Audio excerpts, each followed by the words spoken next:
Mr. Speaker, I rise in support of the override of President Biden's veto of this resolution, which I was proud to introduce alongside and with Chairman Sam Graves.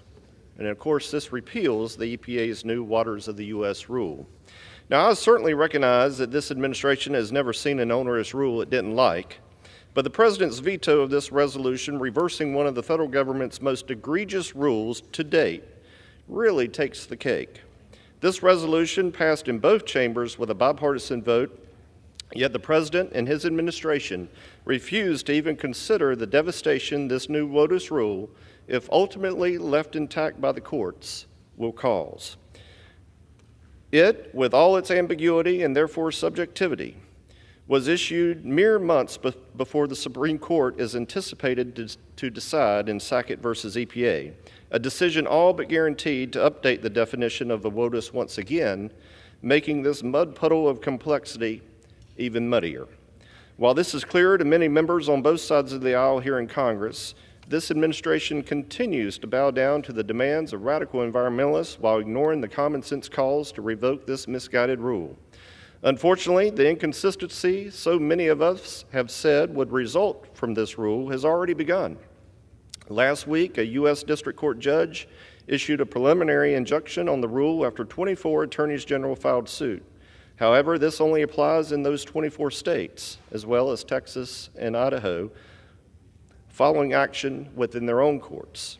This means half of the country is currently subject to the rule, and the other half is not.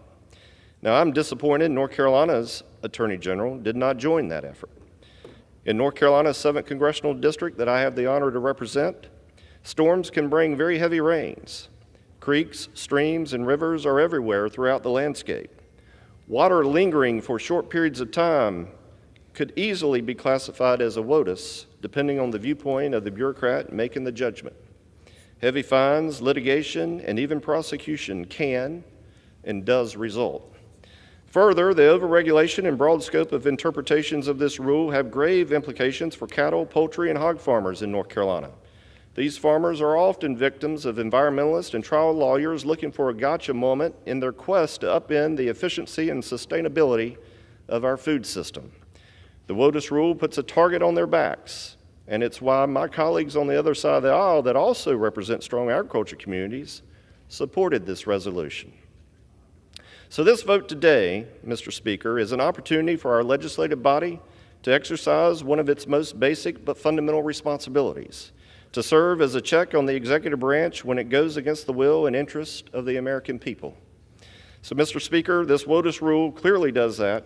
I urge my colleagues to support this override of the President's veto. I yield back my time.